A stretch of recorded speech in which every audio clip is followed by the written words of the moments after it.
Alhamdulillahirabbil alamin, wassalatu wassalamu ala asrofil anbiya'i wal mursalin sayyidina wa maulana Muhammadin wa ala alihi wa sahbihi ajmain, amma ba'du. Yang terhormat Kepala SMP Negeri 3 Jambi, Bunda Yuni Eka Asmari, Sarjana Pendidikan. Yang terhormat yang kami hormati Ibu Alifia Nurlaili, Sarjana Pendidikan. Yang kami hormati Bapak Ibu peserta diseminasi budaya positif yang berbahagia. Alhamdulillah, puji syukur mari kita haturkan kehadiran Allah Subhanahu wa Ta'ala yang telah melimpahkan rahmat dan hidayahnya serta kita dapat berkumpul dalam acara diseminasi budaya positif dalam keadaan sehat. Shalawat beriring salam semoga selalu tercurahkan kepada junjungan kita Nabi Muhammad Sallallahu Alaihi Wasallam yang selalu kita nantikan syafaatnya di yaumil qiyamah. Bapak Ibu yang saya hormati, izinkan saya membaca susunan acara pada hari ini. Acara yang pertama yakni pembukaan, dilanjutkan menyanyikan lagu Indonesia Raya. Acara yang selanjutnya sambutan Kepala SMP Negeri 3 Jambi, dan yang terakhir yakni penutup. Mari kita buka acara pada hari ini dengan membaca suratul Fatihah.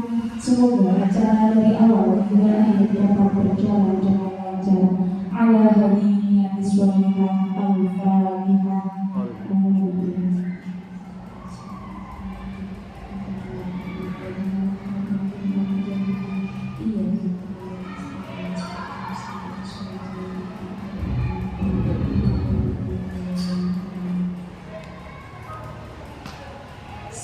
Memasuki acara yang kedua, yakni menyanyikan lagu Indonesia Raya. Kepada Ibu Vikaria Istiqomah dipersilakan. Kepada Bapak Ibu dimohon berdiri.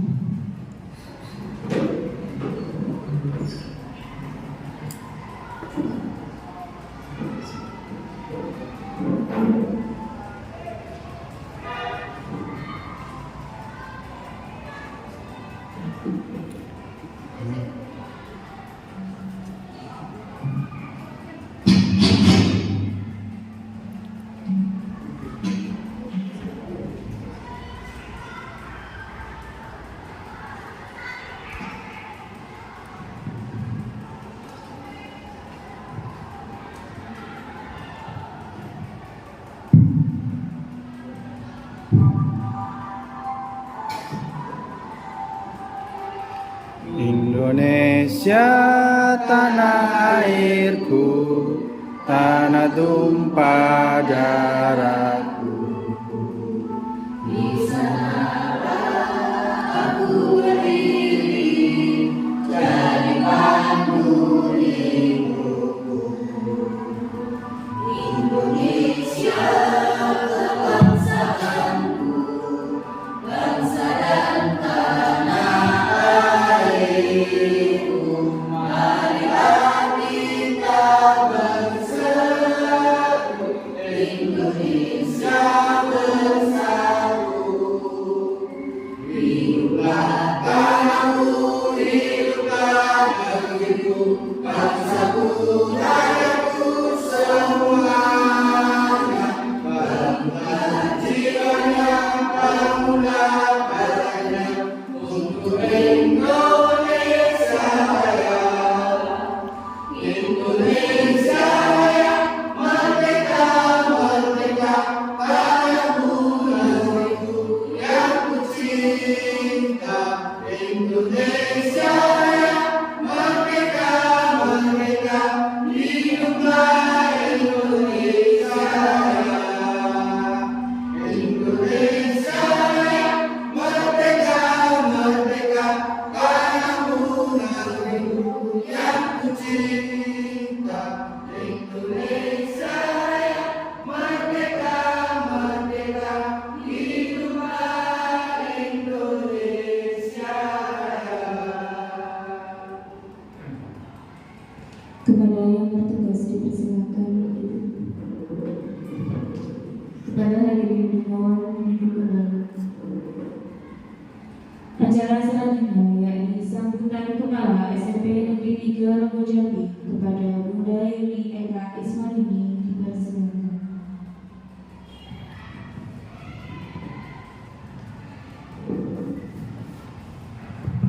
Assalamualaikum warahmatullahi wabarakatuh. Bismillahirrahmanirrahim. Alhamdulillahirabbil alamin. Dan syakartum ajranakum wa la kafartum bima azatina syadid amakatum. Yang saya hormati Ibu Lili sebagai narasumber untuk diseminasi budaya positif, dan yang saya hormati pula Bapak Ibu guru staf yang hadir pada pagi hari ini.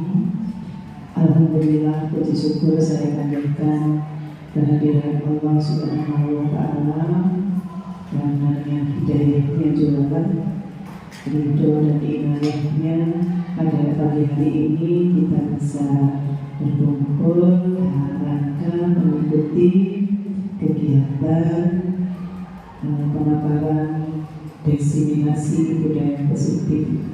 Mudah-mudahan kita semua selalu dalam keadaan sehat walafiat.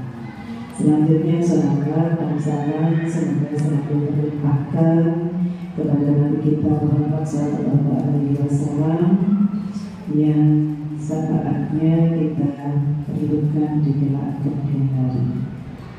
Bapak Ibu yang saya hormati, kegiatan-kegiatan seperti ini ini merupakan salah satu prasyarat untuk seorang CGP, jadi ini merupakan sebuah hasil nyata yang harus dilakukan, salah satu tahapan dari CGP untuk mudah-mudahan kalau Bu Lili juga seperti Bu Yeti lulus menjadi guru penggerak. Jadi alhamdulillah kita ada 2 yang mengikuti guru penggerak, yang satunya Bu Yeti sudah lulus dan Bu Lili ini masih dalam proses. Nah, saya berharap mudah-mudahan semuanya berjalan lancar. Sebetulnya beberapa teman kita juga mengikuti, tapi masih belum bisa lanjut ke mungkin karena kesibukannya yang di luar.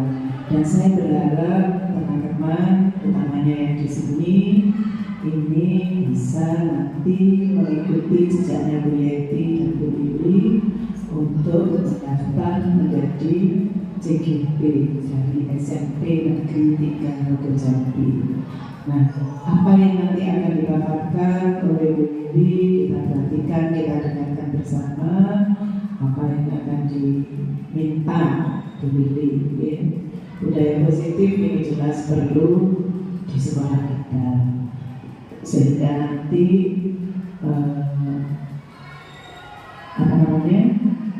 kegiatan untuk Merdeka Mengajar ini benar-benar cepat bisa nyampe kepada siswa-siswi kita. Ini kalau saya lihat tadi undangannya memang yang masih agak muda. Jadi diharapkan yang muda ini yang cepat menyerap pembelajaran model baru. Sementara kami termasuk saya yang sudah di generasi tua, pada pembelajaran di model lama itu masih tertanam, tertancap betul, sehingga untuk istilah anak mudanya move on ini agak sulit. Jadi ya apa, jadi semakin banyak yang termotivasi dengan pembelajaran model baru ini, diharapkan sekolah kita menjadi semakin merata, sehingga pemahamannya menjadi satu frekuensi, satu visi-misi untuk mendampingi anak-anak kita dalam pembelajaran implementasi kurikulum merdeka. Saya kira itu dari saya, kurang lebihnya mohon maaf. Bila diberikan hidayah. Wassalamualaikum warahmatullahi wabarakatuh. Waalaikumsalam warahmatullahi wabarakatuh.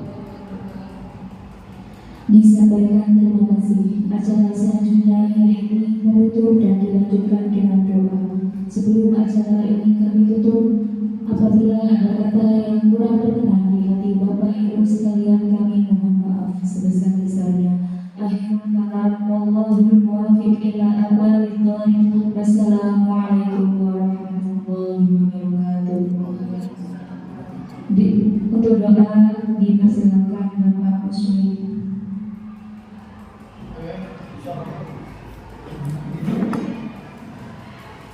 Gini dia.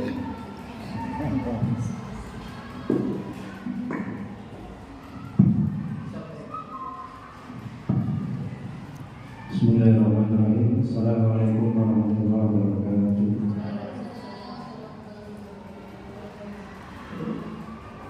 Yang kami hormati Bunda Yuli Kasmari selaku Kepala Sekolah Jambi serta Bapak Mari selaku Wakil Gubernur dan juga Bapak Ibu sekalian yang hadir di tempat ini.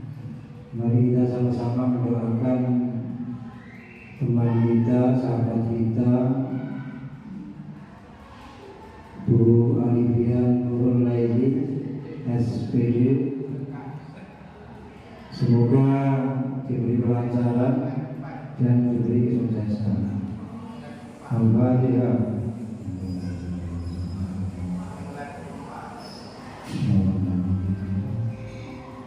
Amin. Alhamdulillahirabbil alamin. Hamdan syakirin, hamdan alimin, hamdan yakin, hamdan majidah. Ya Rabbana ya Rahman ya Rabbi jalal wajhika wa alim. Allahumma shalli ala sayyidina Muhammadin sallallahu alaihi wa sallam. Wa lana bi jami'il hajat wa tawaffana bi jami'il sunnat wa zarfana bi jami'il darajat wa qulubana as-sabra bi jami'il karam. Rabbana atina fid dunya hasanah wa fil akhirati hasanah wa qina adzabannar. Subhana rabbika rabbil izzati amma yasifun wa salamun alal mursalin walhamdulillahi rabbil alamin. Assalamualaikum warahmatullahi wabarakatuh.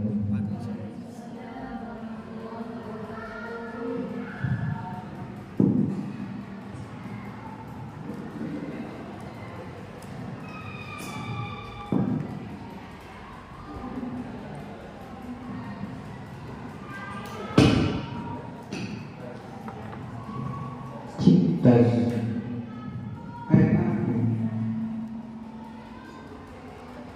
Cek.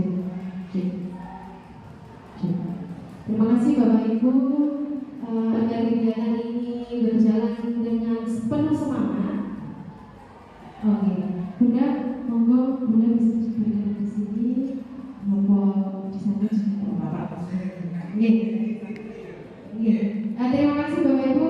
Sebelumnya saya buka dulu. Assalamualaikum warahmatullahi wabarakatuh.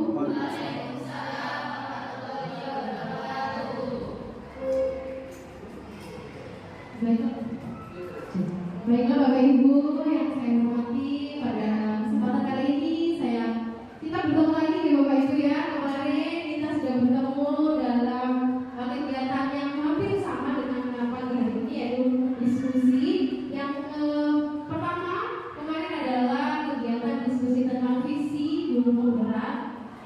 Hari ini kita akan juga berdiskusi tentang budaya positif yang ada di sekolah. Baiklah Bapak Ibu, untuk memulai kegiatan pada siang hari ini agar kita penuh semangat, dan diharapkan Bapak Ibu monggo ke depan dulu, kita screening dulu sebelum kegiatan dimulai. Kita di depan dulu Bapak Ibu. Ya, maju Bapak Ibu, kita screening dulu sebelum kegiatan ini kita lakukan bersama. Monggo.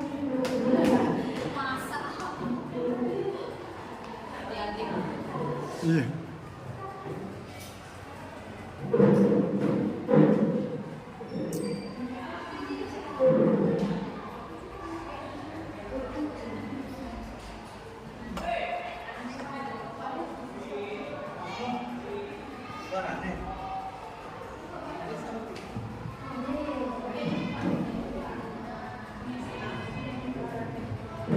Bapak Ibu, kita dancing ya.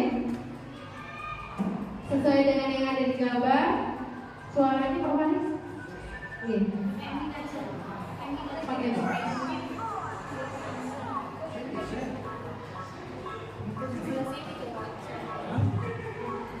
Bapak Ibu.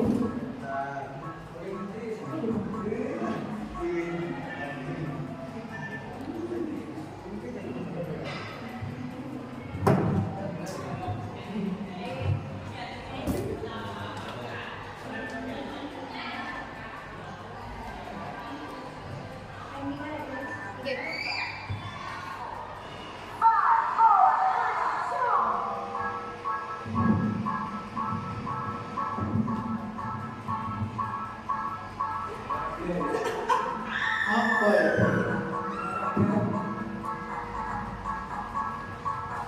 Kamu sering mantri lah dulu banyak sih.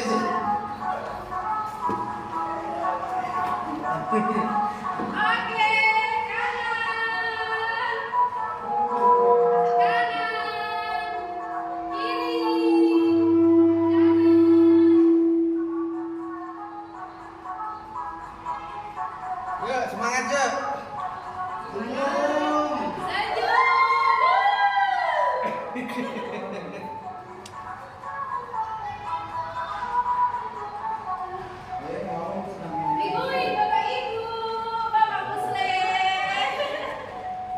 Kamu langsung duduk ke Pak Nodir. Masih gak bisa dapat.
Terima kasih Bapak Ibu atas semangatnya yang luar biasa. Bagaimana?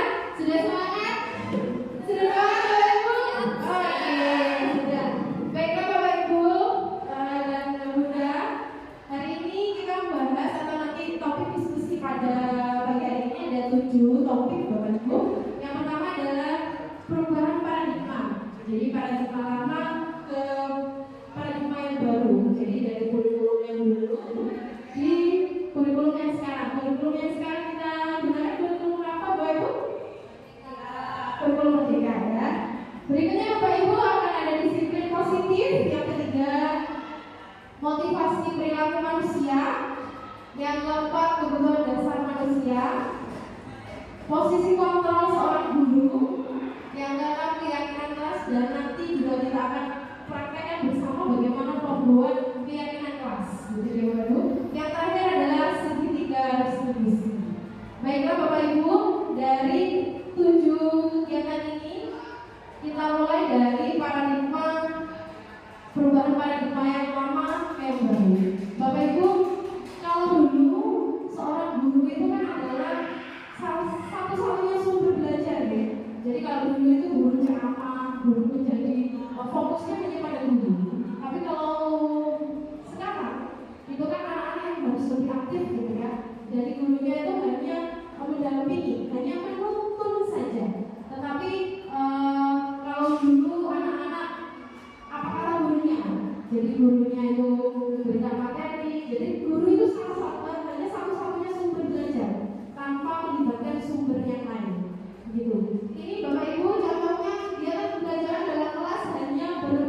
berpusat pada guru. Jadi guru hanya satu-satunya sumber belajar.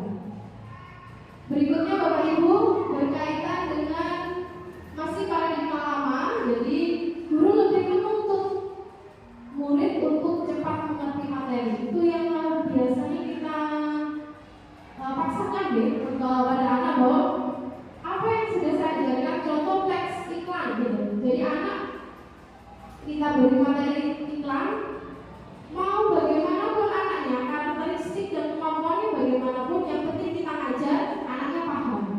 Ya, kita paksa anak untuk paham apa yang kita sampaikan. Itu paradigma lama Bapak Ibu.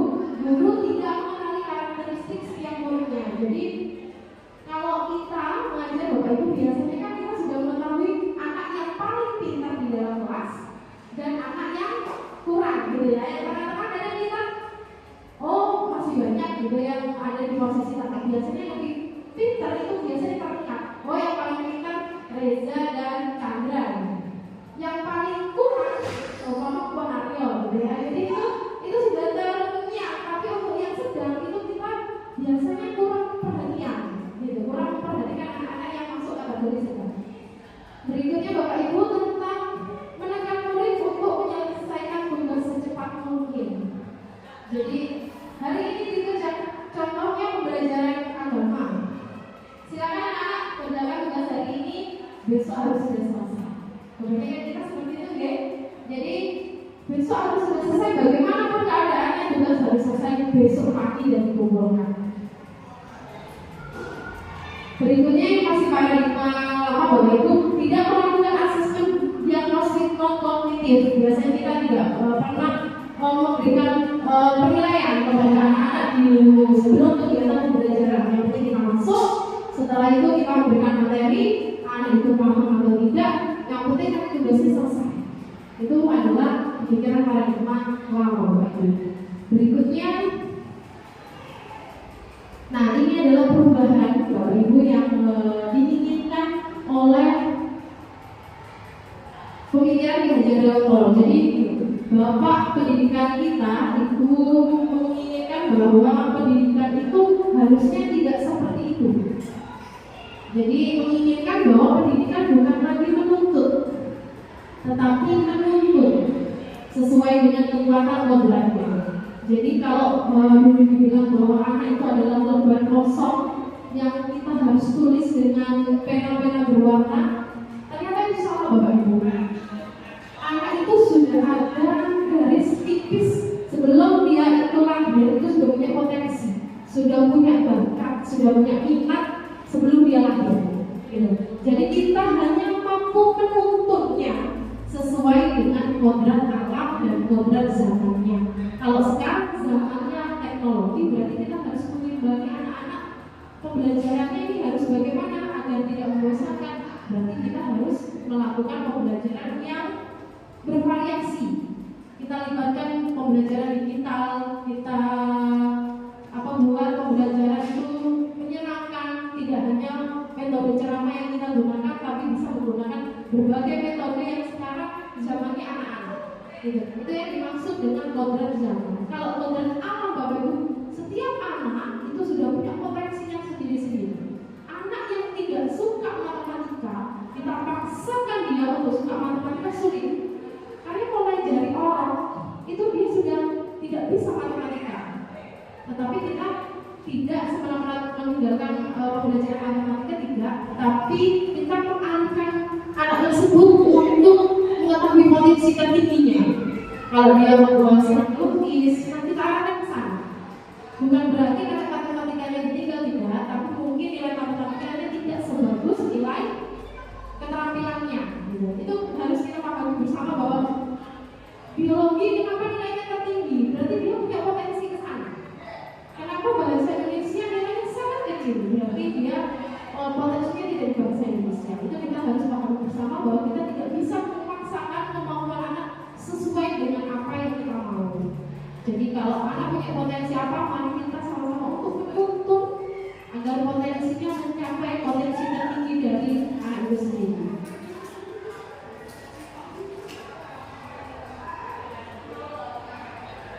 Perubahan yang diharapkan Bapak Ibu untuk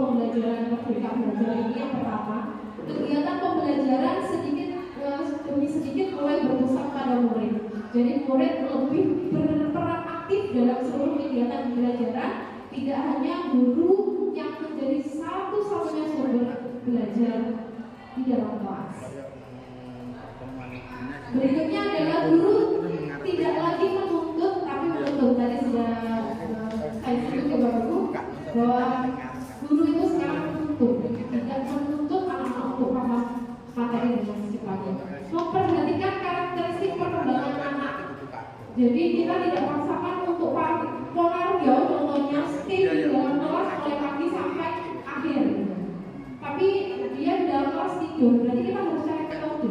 Kira-kira metode apa yang pas untuk anak ini sehingga anak tersebut itu mampu mengikuti pembelajaran kita. Nah itu tantangan bagi kita Bapak Ibu, bahwa kita harus mengenali karakteristik setiap murid yang kita ajar. Memang itu sangat sulit. Saya sudah coba. Itu memang sangat sulit, meskipun itu asesmennya saya lakukan di awal itu juga saya masih kesulitan. Jadi memang kita harus mendekati hatinya Bapak Ibu. Jadi sentuhlah dia tepat di hatinya.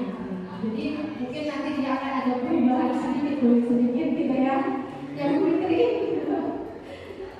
berikutnya Bapak Ibu, nah kita memberikan pilihan untuk gaya belajar setiap materi. Berarti kita harus punya bayangan ini. Besok saya mengajar iklan. Kira-kira dari gaya belajar anak kita sudah paham. Gaya belajar anak ini auditori, kinestetik dan lain sebagainya sudah kita kelompokkan, kita terapkan di pembelajaran. Oh, kira-kira Vicky itu cocok untuk metode menggambar di iklan ini. Jadi semua dia menggambar.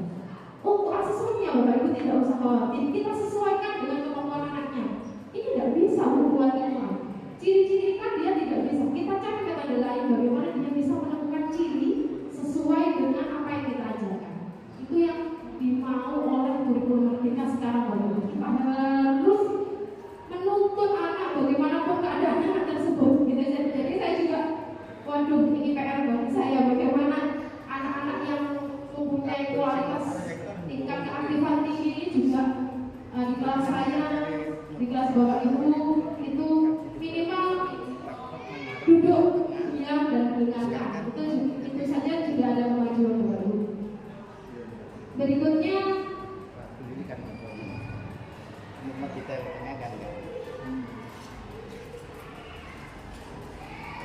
Berikutnya Bapak Ibu, dari apa yang sudah saya dapatkan dari beberapa fasilitator dan PP saya, bahwa pendidik itu sekarang memang tugasnya menuntut, tugasnya mengarahkan bagaimana anak ini paham dengan cara yang berbeda.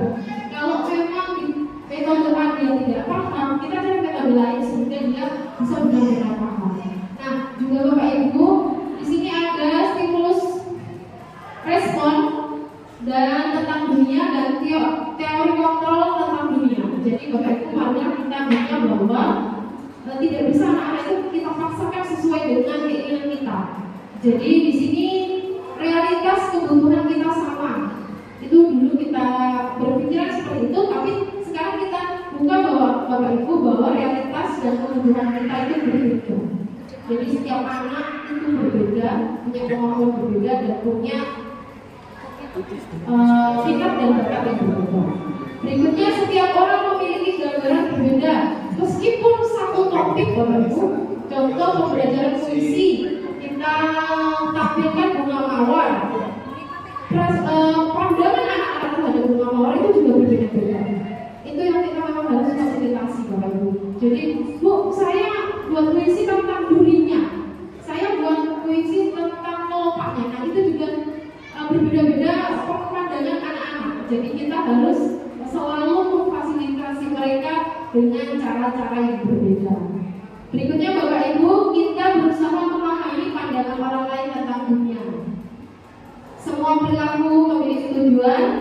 Hanya ada yang bisa mengontrol diri Anda tidak bisa mengontrol orang lain. Kolaborasi, menciptakan pilihan-pilihan baru dan model berpikir anak-anak. Jadi Bapak Ibu, dari slide yang tadi itu diharapkan Bapak Ibu guru kan dulu pemandangannya mungkin respon pengetahuan tentang dunia itu masih berpikir bahwa anak-anak itu berarti bisa kita arahkan sesuai dengan keinginan kita. Nah, baiklah Bapak Ibu, mari kita buka wawasan kita bahwa anak-anak itu sekarang sudah pintar. Jadi anak-anak itu sudah memiliki kecerdasan yang luar biasa. Bagaimana kita, kadang-kadang saya mengajarkan tentang ciri-ciri puisi, mereka sudah bisa menjawab. Saya tanya dari mana? Dari Google. Nah, itu kan kita kecepatan kita sama Google, kecepatan Google. Nah, gitu. Apalagi silakan struktur cerpen sudah bisa. Itu dapat dari mana? Kan malam sudah buka Google. Padahal materinya belum diajarkan. Berarti kita satu langkah cepat Google daripada kita, gitu ya. Anak-anak apa sekarang yang tidak ada di Google? Silakan belajar bahasa Indonesia, semuanya ada di Google. Jadi tugas sebagai guru hanya menutur kalau memang apa yang dia cari di Google itu kurang tepat. Gitu. Kita hanya memberikan penguatan bahwa apa yang dicari di Google itu yang benar, yang mana, yang salah, yang mana. Disiplin positif Bapak Ibu, ini materi kedua kita. Setelah paradigma tadi kita beralih ke disiplin positif. Ki Hajar Dewantara mengatakan bahwa untuk menciptakan siswa yang berguna, maka syarat utamanya harus mempunyai disiplin yang kuat, yaitu disiplin berasal dari motivasi internal, dari tanpa paksaan, tergerak dari hatinya sendiri. Jika tidak mempunyai motivasi internal, maka diperlukan motivasi eksternal dari orang sekeliling. Jadi kalau dia diberikan saran maksudnya tidak bisa, berarti orang lain di sekeliling harus bergerak. Kalau dia tidak mau bergerak, maka orang lain harus menggerakkan. Disiplin dapat diartikan sebagai sesuatu yang dilakukan seseorang pada orang lain untuk mendapatkan kepatuhan dan memiliki kecenderungan ketidaknyamanan serta dihubungkan dengan tata tertib yang berkaitan dengan sanksi dan hukuman dan pelanggaran. Motivasi perilaku manusia Bapak Ibu sesuai dengan pemahamannya bahwa motivasi itu ada eksternal dan internal. Itu dari orang lain, internal itu dari dirinya sendiri. Untuk menghindari ketidaknyamanan atau hubungan, biasanya itu berarti eksternal, ada di luar. Oh, saya mau datang pagi, soalnya Bunda Juli pagi sudah dari gerbang. Itu berarti kira-kira motivasi eksternal apa internal Bapak Ibu? Untuk datang pagi, eksternal ya, karena ada kepala sekolah di depan gerbang, berarti saya harus datang lebih pagi dari dulu. Itu masih eksternal, jadi masih di luar diri kita sendiri gitu ya. Jadi kita masih masih ada hukuman, mungkin ada reward, itu masih eksternal dari luar diri kita sendiri. Untuk mendapatkan imbalan atau penghargaan, jadi masih mungkin saya mau datang pagi karena nanti akan ada reward dari sekolah, itu berarti masih prosesnya masih eksternal. Kita masih mengharapkan imbalan dari apa yang kita lakukan. Gitu. Kalau untuk internal Bapak Ibu, motivasi internal untuk menjadi orang yang mereka inginkan dan menghargai diri sendiri dengan nilai-nilai yang mereka percaya. Jadi kalau internal itu sudah tidak memikirkan imbalannya apa, nanti kalau tidak melakukan hukumannya apa, itu sudah tidak memikirkan itu.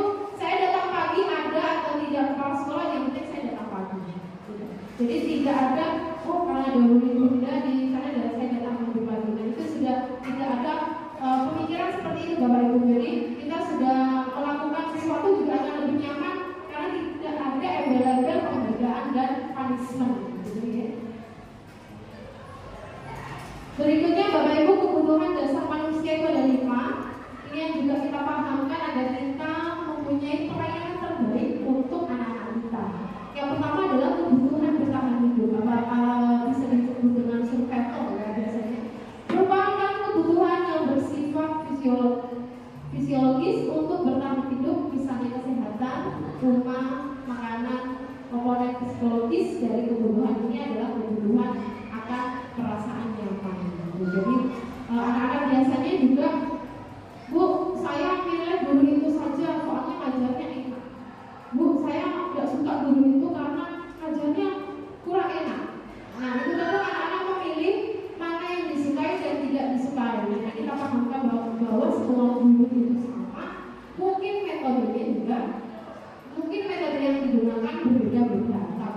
untuk kesenangannya itu harusnya sama gitu ya. Kebutuhan cinta dan kasih sayang di sini Bapak Ibu, siswa yang mempunyai kebutuhan cinta dan kasih sayang yang tinggi biasanya ini disukai dan diterima oleh lingkungannya. Biasanya cari perhatian Bapak Ibu. Kalau anak sekarang itu kalau tidak mendapatkan kasih sayang di rumah, mereka akan memaksakan mencari kasih sayang di sekolah. Gitu. Bagaimanapun bentuk tindakannya, ada yang positif, mungkin bentuk tindakannya, ada juga tindakan-tindakan yang mungkin arahnya ke negatif. Tetapi arahnya mereka hanya cari perhatian Bapak Ibu saja. Mungkin Bapak Ibu guru di sini pernah merasakan seperti itu? Pernah ya Bu Fitri ya? Pernah ya Bu Fitri ya? Jadi anak-anak kalau kita ajak diskusi, kalau kita ajak komunikasi itu biasanya langsung, iya Bu, tadi Bu Lili tidak memperhatikan saya. Jadi saya itu Pak Aju sudah belajarannya gitu. Biasanya dia siswa yang sekarang itu kan sudah mulai pintar protes. Apa yang disampaikan biasanya dia tidak Bu, enaknya seperti ini ya. Jadi dia sudah bisa memilih bagaimana dia belajarnya itu semaunya dia. Saya sukanya metode ini Bu. Berarti kita pahamkan bahwa seluruh metode yang digunakan harus tentunya pengawasan oleh guru yang bersangkutan.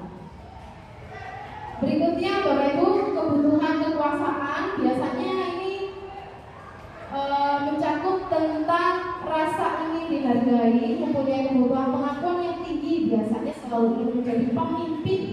Jadi anak-anak yang seperti ini itu memang anak-anak yang luar biasa. Jadi dia itu biasanya satu level di atas teman-temannya.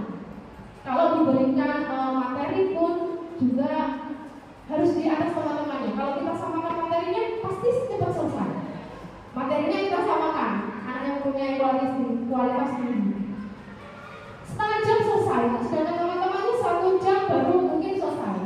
Berarti kan dia memang ingin menunjukkan eksistensinya, bahwa saya bisa mengerjakan tugas dengan cepat, saya bisa memimpin teman-teman dan lain sebagainya. Itu masuk dalam kebutuhan kekuasaan.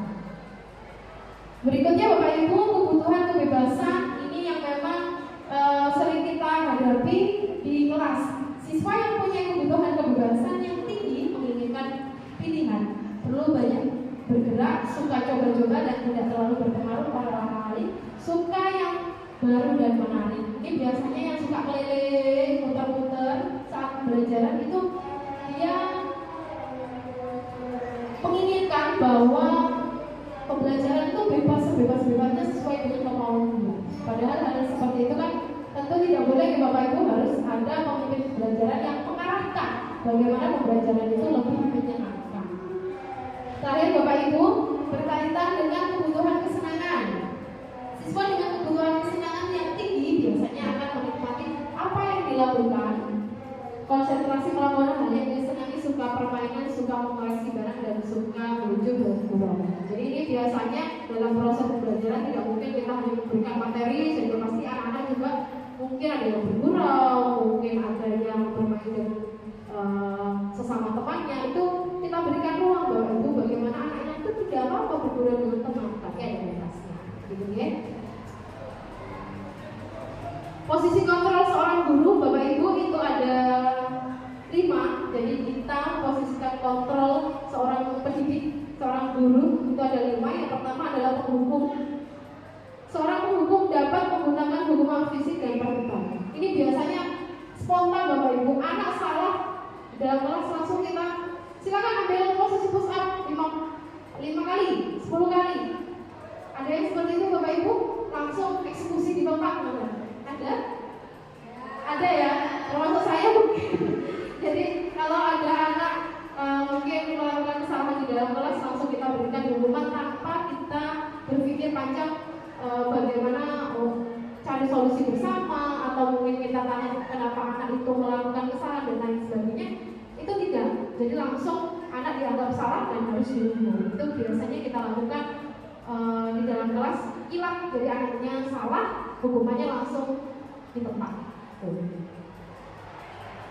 Posisi kontrol kedua Bapak Ibu membuat merasa bersalah. Biasanya posisi ini yang membuat siswa menjadi tidak nyaman, merasa bersalah, rendah hati. Contohnya, ibu sangat kecewa dengan kamu. Berapa kali ibu sudah bilang, nah kalau kamu tidak boleh keliling-keliling sekolah saat pembelajaran. Tapi kalau ada satu anak mungkin yang kita berikan pemahaman itu langsung oh iya, langsung connect gitu ya. Berarti ya Bu saya salah. Tapi ada juga ya Bapak Ibu yang malah apa ini kan gitu kan. Biasanya ada yang berani saya. Jadi ada yang seperti itu. Jadi maka kita sesuaikan dengan karakteristik anaknya. Kalau memang seperti kelas berat, berarti kita tidak bisa mungkin membuat kelas besar dianggap remeh atau tidak terlalu. Apalagi posisi yang ketiga, teman seperti teman Bapak Ibu.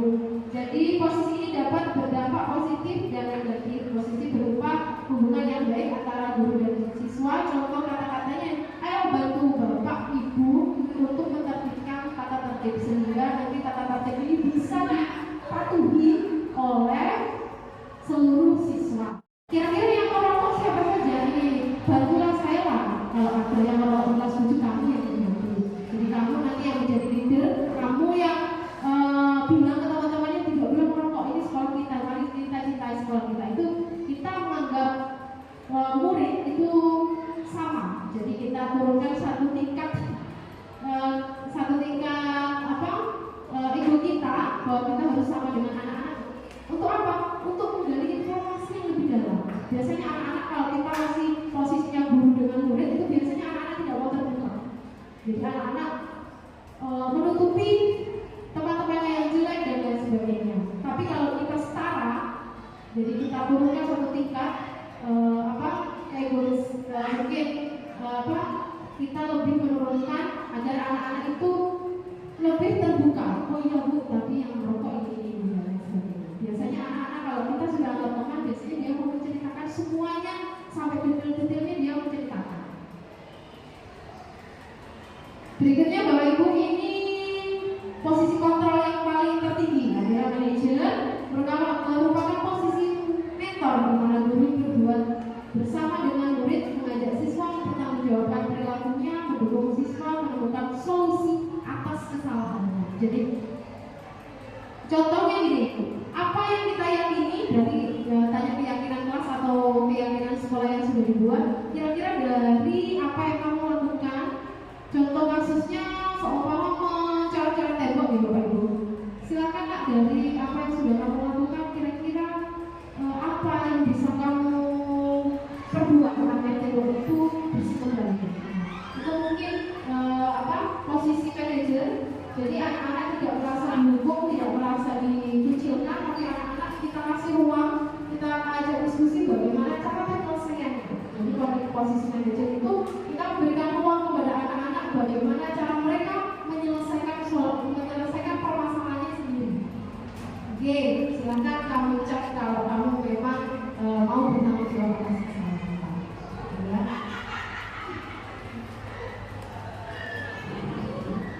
Dua materi lagi Bapak Ibu sepertinya tegang ya. Sepertinya tegang ya. Ini nanti materi keyakinan kelasnya yang paling seru Bapak Ibu. Jadi nanti kita akan bersama-sama membuat bagaimana keyakinan kelas gitu ya. Keyakinan merupakan nilai-nilai kebaikan atau prinsip-prinsip yang disepakati secara universal. Orang akan lebih semangat atau tergerak untuk melaksanakan keyakinan daripada hanya mengikuti aturan yang ada. Dalam pembentukan keyakinan kelas, sebenarnya murid berkontribusi. Kita ajak diskusi, kita libatkan dalam pembuatan keyakinan kelas melalui kegiatan berbagi pendapat. Jadi sudah pernah membuat keyakinan kelas di Bapak Ibu? Sudah ya? Sudah pernah? Iya, sudah pernah ya? Oke, berarti ini pertanyaan untuk Bu Yeti. Mengapa harus keyakinan kelas? Kenapa tidak peraturan kelas?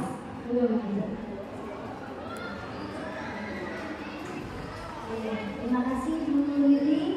Jadi kalau keyakinan kelas itu berasal dari masuk anak sendiri membuat, anak sendiri menyepakati, kemudian anak sendiri belajar untuk membuat peraturan yang positif dalam kegiatan penggantian kelas tersebut.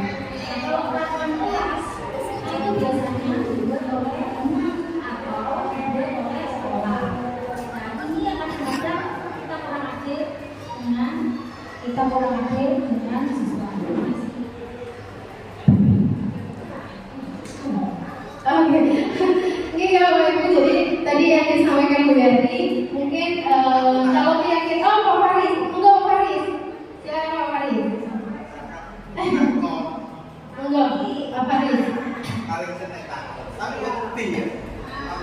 tanggung jawab gitu biasanya.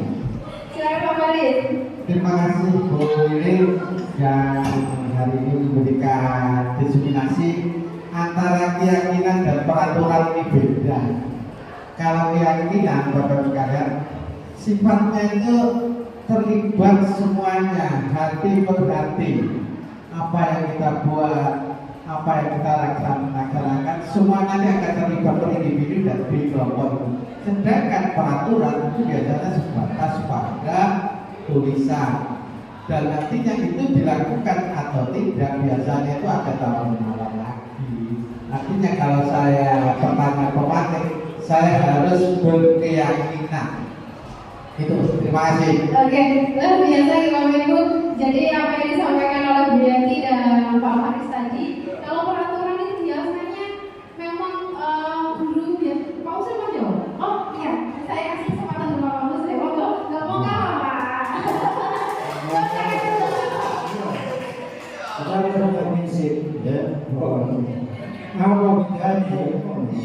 Prinsip itu menurut saya, keyakinan kelas itu datangnya dari persoalan kelas itu. Dalam arti jadi datang. Jadi memang ada kesepakatan kelas lebih contoh di situ.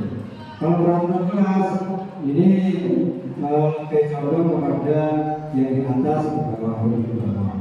Jadi sifatnya ini melekat. Kalau yang keyakinan ini inner dari dalam diri. Terima kasih. Ya, teman-teman Bapak Ibu luar biasa. Bapak Ibu dari apa yang disampaikan Bu Yanti, Pak Faris dan Pak Muslim, betul sekali. Kenapa kata yang digunakan adalah keyakinan, kenapa tidak peraturan? Karena kalau keyakinan itu kan diyakini dalam internal anak-anak sendiri bahwa buang sampah itu harus pada tempatnya, gitu ya. Kalau peraturan itu contohnya biasanya guru, aturannya masuk ke dalam kelas jam 7. Nah, itu biasanya bapak ibu guru yang menentukan aturan yang ada di kelas. Tapi kalau keyakinan itu biasanya dari muncul dari anak. Oh ya Bu, tidak boleh membuli temannya. Nah, itu juga mungkin bisa jadi satu keyakinan yang ada di kelas tersebut. Berikutnya Bapak Ibu, contoh keyakinan kelas tadi sudah. Nah, perbedaan hukuman dan konsekuensi ini tidak usah di Bapak Ibu. Nah, ini perbedaan hukuman dan konsekuensi itu ada 6 Bapak Ibu. Mungkin lari mengelilingi lapangan sebanyak 5 kali itu kira-kira hukuman atau konsekuensi? Hukuman ya. Yang kedua, mengganti kertas temannya yang sobek karena tidak sengaja merobeknya. Oke. 3, memberikan coretan yang dibuat di mejanya, membersihkan coretan yang dibuat di mejanya. Oke. Berikutnya, berdiri 1 kali karena tidak bisa menjawab pertanyaan. Kira-kira Bapak Ibu dari perbedaan itu, kira-kira kita banyak melakukan yang mana deh? Kira-kira kita banyak melakukan yang mana ya? Apa hukuman atau sebaliknya? Kira-kira banyak yang mana? Vera? Oh, banyak hukuman? Oh, tidak pernah berhukum. Luar biasa Vera. Tidak pernah berhukum anak-anak. Beri tepuk tangan dulu untuk Vera. Nah, oke. Berikutnya Bapak Ibu, ini terakhir materi kita, penerapan segitiga restitusi. Jadi langkah-langkahnya ada 3 Bapak Ibu. Restitusi merupakan proses menciptakan posisi bagi siswa untuk memperbaiki kesalahan mereka sehingga mereka bisa kembali pada kelompoknya dengan karakter yang lebih kuat. Restitusi dapat membantu siswa menjadi lebih mempunyai tujuan disiplin positif dan pemulihan dirinya ketika berbuat kesalahan. Jadi kita tidak bisa langsung memberikan anak-anak mau coret-coret tembok, langsung kita, oh anak ini nakal, oh anak ini berarti tidak mentaati tata tertib, berarti hukumannya harus seperti ini. Biasanya Bapak Ibu itu saya terapkan sebelum saya mengikuti CGB. Jadi saya langsung diskusi di tempat, termasuk Pak Faris mungkin berapa buku. Tapi sekarang mungkin lebih memikirkan bagaimana kira-kira solusinya biar anak-anak ini tidak merasa apa yang diberikan hukuman oleh gurunya itu di hatinya merasa Jadi kita cari solusi bersama. Gimana solusinya bahwa kamu sudah melakukan kesalahan ini? Kira-kira apa yang bisa kamu lakukan untuk memperbaikinya, gitu ya? Menstabilkan identitas Bapak Ibu itu berdasarkan prinsip membuat kesalahan adalah bagian dari proses pembelajaran. Tahap menstabilkan identitas bertujuan untuk mengubah identitas anak dari yang gagal dalam melakukan kesalahan menjadi orang yang sukses. Contoh kalimatnya Bapak Ibu, tidak ada manusia yang sempurna. Teman-temanku juga pernah melakukan salah, tapi mari kita lakukan hal-hal positif saja, yang negatif ditinggalkan. Biasanya menstabilkan identitas itu kita memberikan pemahaman kepada anak-anak bahwa apa yang dia lakukan itu memang salah, tapi kita tidak boleh memberikan pemahaman bahwa anak itu berarti anaknya memang seperti itu, anaknya memang dari lahir memang nakal dan lain sebagainya. Itu tidak boleh. Bapak Ibu, kita mulai mendekati anak-anak, mungkin ada faktor eksternal yang membuat anak tersebut menjadi hari ini, gitu. Mungkin ada faktor lingkungannya, keluarganya, itu juga kita harus mengetahui kira-kira anak kali ini mungkin dari faktor teman-temannya, mungkin dari keluarganya, itu juga bisa. Berikutnya adalah validasi tindakan yang salah. Jadi kamu pasti punya alasan kenapa kamu melakukannya. Iya Bu, hanya iseng biasanya gitu. Jadi validasi tindakan kita menggali lebih dalam kenapa anak-anak melakukan hal tersebut. Penerapan ini adalah menanyakan keyakinan kelas bahwa kalau seumpamanya di SMP 3 ada tata tertib, kamu sudah tahu tata tertib yang ada. Kalau kamu HP-nya tidak dikumpulkan bahwa kita tahu kan, iya perlu dihukum, diambil setelah selama 2 minggu. Karena sadar betul bahwa tata tertib berbunyi seperti itu. Baiklah Bapak Ibu, ya. Baiklah Bapak Ibu, kesimpulan pada kegiatan hari ini nanti akan mungkin 1-2 orang akan menyampaikan. Untuk tugasnya saya minta bantuan.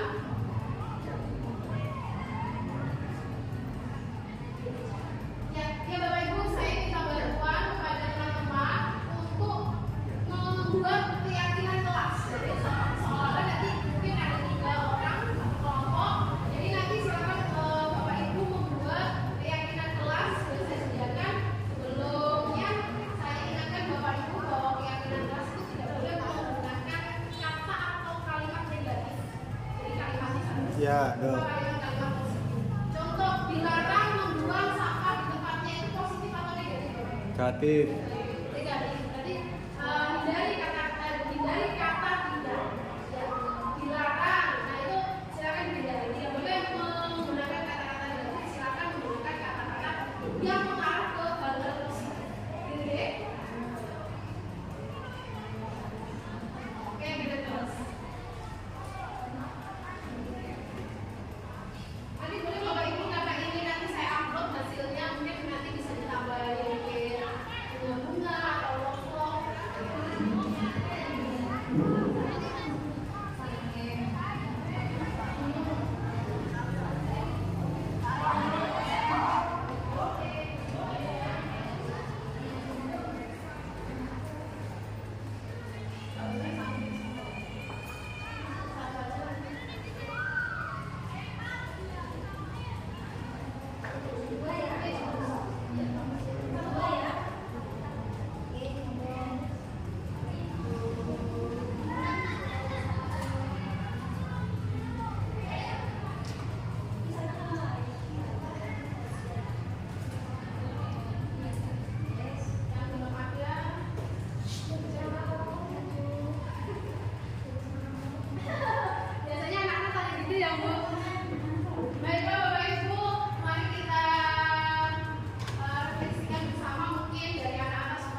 CGP sudah tutup kemarin terakhir. Belum Pak, sampai 15. Hah?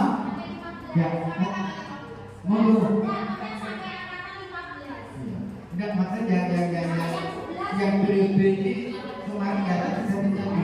Nah ya, minta tolong bapak ibu yang muda-muda sudah boleh ke angkatan muda. Ya, moga bapak ibu banyak sekali pengalaman di Bapak.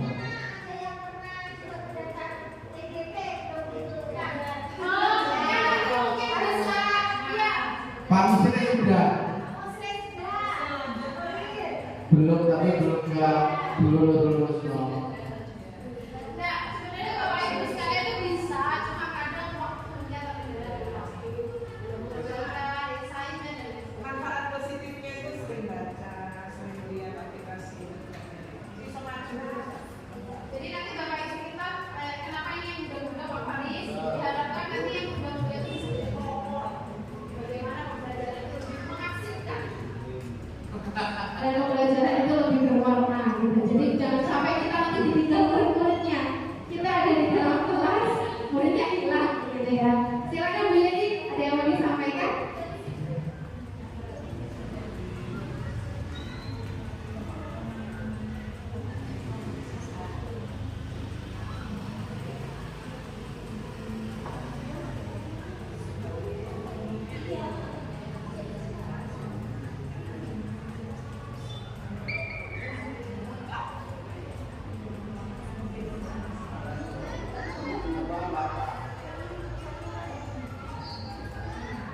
Bulannya supaya Enggak. Faiz. Kurangnya.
Gimana?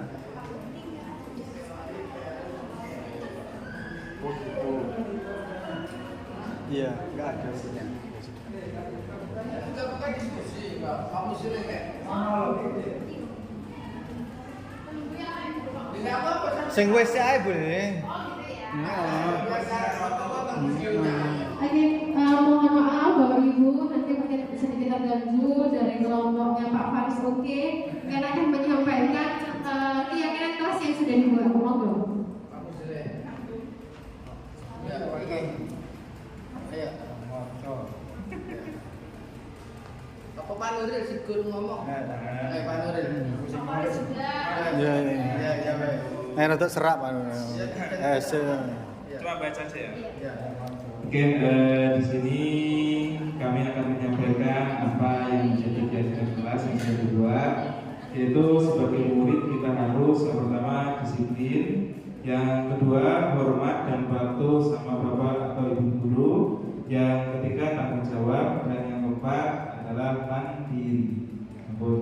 Mungkin kenapa dari Paris? Ampun. Pak Muslim, Pak Iqbal, Pak Rito. Sampai satu aja udah.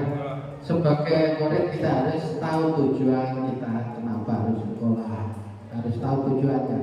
Kalau kalau kita sudah tahu, insya Allah kita akan melaksanakan disiplin, hormat, patuh, tanggap, dan mati. Saya kira itu dari kelompok kami. Assalamualaikum warahmatullahi wabarakatuh. Sementara di luar biasa Bapak Ibu untuk kelompok Pak Oke ya. Jadi sudah membuat keyakinan kelas dan nanti mungkin keyakinan kelasnya akan foto bersama terlebih dahulu, nanti foto kelompoknya. Baiklah, Bapak Ibu yang lain sudah selesai?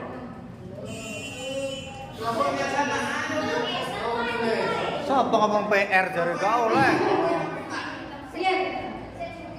Oke, Bu Fitri. Tepuk tangan dulu Bapak-bapak Ibu. Nomor 1 Bapak-bapak. Sudah? Belum.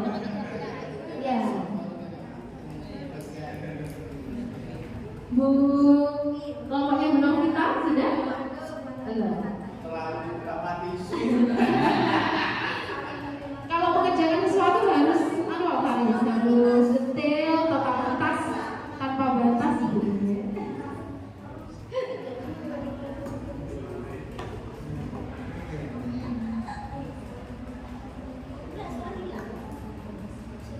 Bapak Ibu nanti di akhir mungkin 1 atau 2 guru, jadi nanti kan kita akan praktekkan tentang restitusi ya, bagaimana penanganan anak-anak. Oh ya, jadi penanganan anak-anak, bagaimana penanganan anak-anak itu kita tidak mulai dari hukuman, kita memberikan hukuman, mungkin kita juga memberikan penyelesaian masalahnya, bagaimana nanti kita di akhir.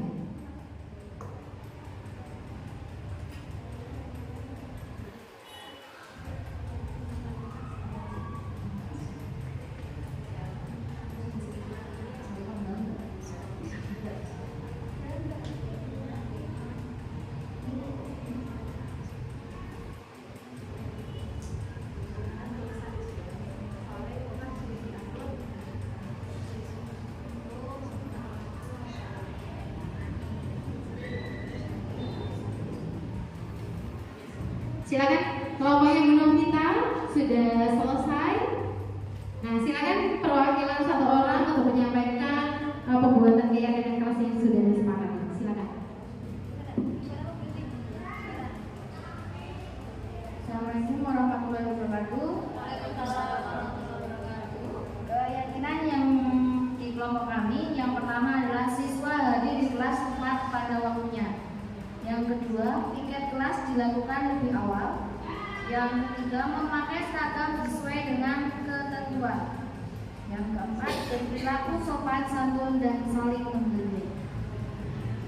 Beri tepuk tangan dulu untuk kelompoknya Bu Novita, Bu Vera dan Bu Elisa. Jadi tidak ada kata tidak dan dilarang ya. Semuanya menggunakan kalimat-kalimat positif. Bu Mita sudah?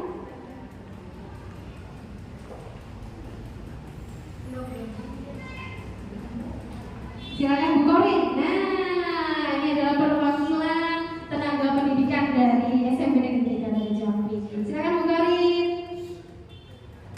Keyakinan kelas yang pertama mewujudkan keyakinan kelas yang pertama mewujudkan disiplin kepada anak. Contohnya masuk kelas tepat waktu, dan yang kedua tertib saat belajar mengajar, dan yang kedua membentuk karakter positif kepada anak. Contohnya saling menghormati dan menyayangi kepada guru dan anak teman, dan yang kedua bertanggung jawab.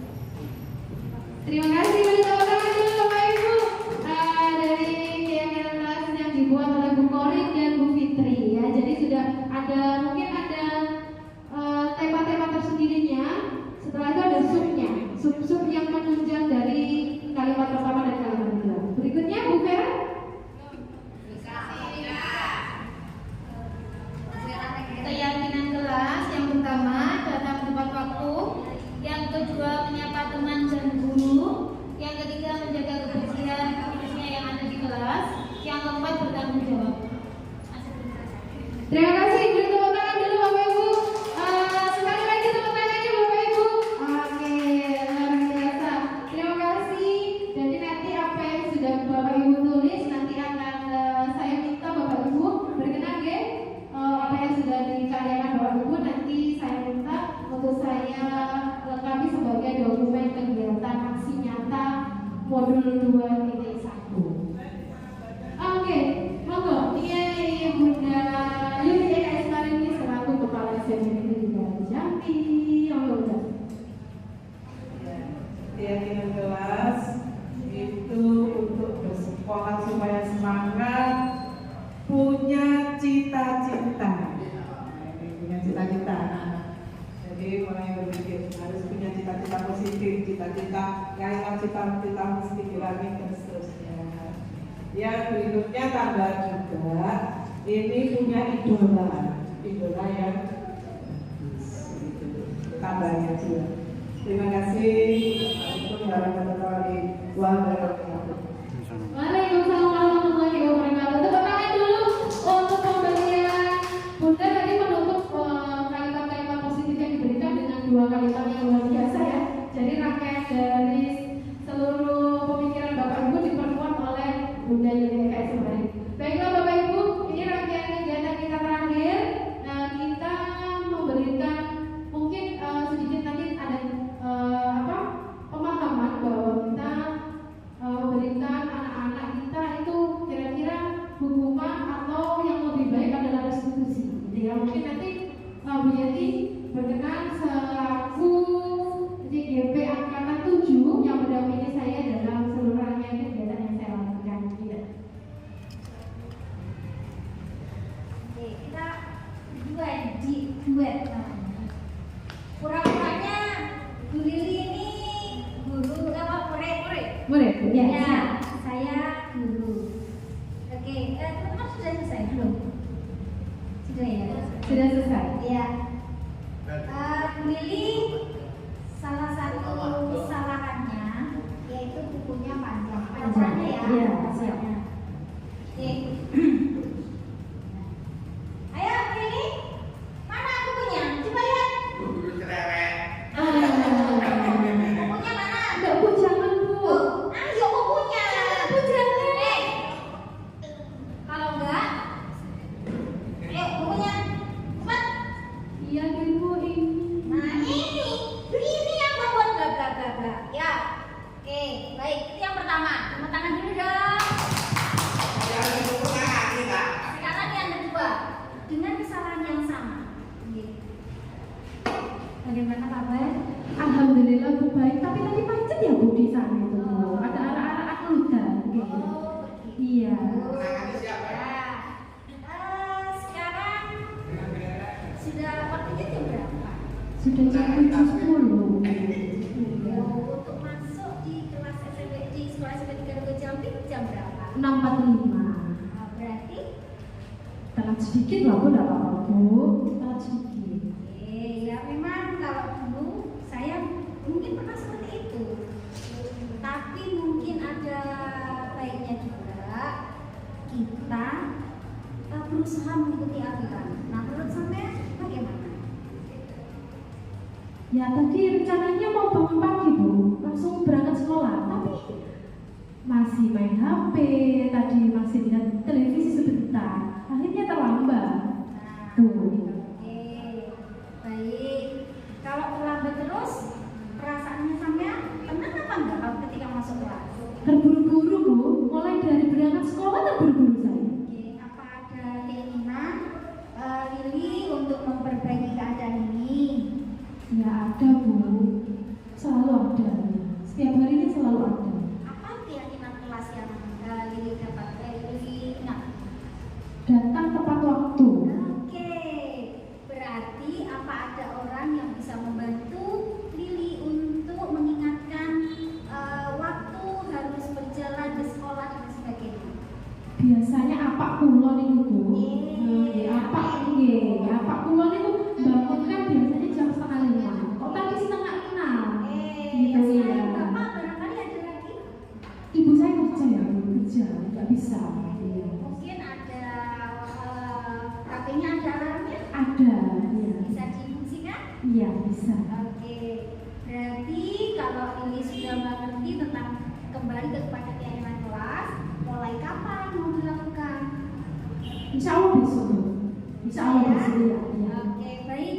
Saya percaya bahwa Lili itu anak yang luar biasa. Dan esok kita akan lihat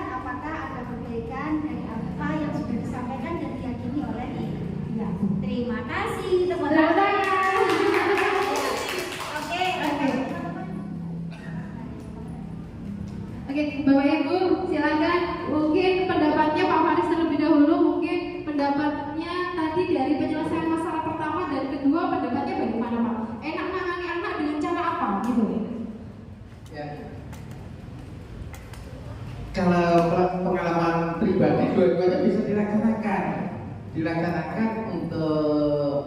untuk kurikulum sekarang. Karena kadang-kadang anak kalau tidak diberikan nada tegas, kadang-kadang anak memberikan. Itu khusus anak-anak yang punya masalah, ya. Tapi kalau anak-anak yang tidak punya masalah, tipe kedua dan semangat. Tapi tidak semuanya begitu. Karena kita perlu ingat menumbuhkan atau menciptakan karakter anak lebih baik itu harus diprioritaskan. Itu aja. Dua-duanya bisa dilaksanakan. Kalau bisa yang poin yang kedua yang saat ini harus kita laksanakan. Terima kasih. Berikutnya luar biasa ya Pak Faris, bisa kita lakukan dua-duanya, kita lihat karakter anaknya. Ya. Kalau memang anaknya luar biasa, berarti metode yang pertama bisa dilakukan. Oke, satu lagi mungkin dari ibu-ibu. Ibu-ibu, oke, Bu Elisa, Baik, terima kasih. Jadi untuk keduanya sebenarnya saya pun melakukannya. Jadi terkadang anak-anak itu perlu dengan nada keras untuk diberitahu. Terkadang juga meskipun hanya dengan oh iya berarti ini gimana kalau kamu melakukan. Jadi seperti tadi seperti contoh yang kedua itu sebenarnya sudah bisa. Jadi tergantung karakter siswa yang kita temui di lapangan. Semuanya itu tergantung siswa yang kita temui di lapangan. Seperti halnya tadi saya berkunjung ke rumahnya Dani itu sebenarnya ketika bertemu atau berbicara dengan saya itu dia cukup dengan nada halus saja. Dengan nada halus dia oh iya Bu, iya saya tidak akan mengulangi, saya sambung. Sebenarnya dia seperti itu. Tetapi entah dengan guru lain mungkin terkadang dia berlebihan hingga harus diberi nada yang keras. Terima kasih. Luar biasa dari teman-teman Bapak Ibu. Jadi memang kita lihat karakteristik anaknya dulu. Kalau memang anaknya itu kita kita gunakan restitusi itu bisa, maka kita harus menggunakan restitusi gitu ya, dan penyelesaian masalah dengan cara yang halus gitu. Kalau memang anaknya karakternya mungkin sedikit di atas rata-rata, berarti kita juga sebagai guru kan punya metode tersendiri bagaimana anak ini merasa bersalah dan dia berusaha untuk memperbaiki kesalahannya. Terima kasih Bapak Ibu. Itu saja yang dapat saya sampaikan Bapak Ibu. Terima kasih atas kehadirannya di sini. Dan terakhir Bapak Ibu bisa berdiri terlebih dahulu, kita melingkar. Di terakhir saya tutup dulu. Wassalamualaikum warahmatullahi wabarakatuh. Melingkar Bapak Ibu. Oke, terakhir Bapak Ibu, ini agar kita tidak mengantuk ya, terakhir sudah melingkar Bapak Ibu. Boleh kita totalitas ya. Luar biasa kayak kerasnya di luar.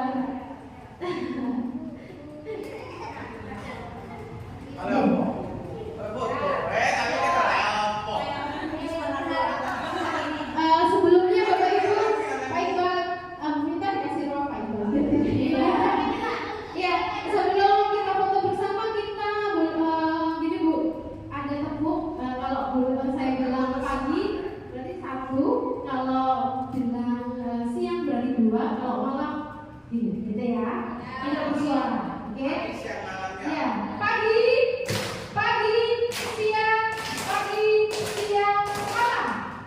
Oke. Otomatis konsentrasinya hilang kawan. Berikutnya Bapak Ibu sekali lagi ya. Pagi, siang, malam. Oke, tepuk tangan untuk kita semua Bapak Ibu. Terima kasih Bapak Ibu atas perhatiannya dan kehadirannya. Nanti kita video, sudah Bapak? Nanti kita video seperti biasa, tergerak, bergerak dan bergerak. Gitu ya.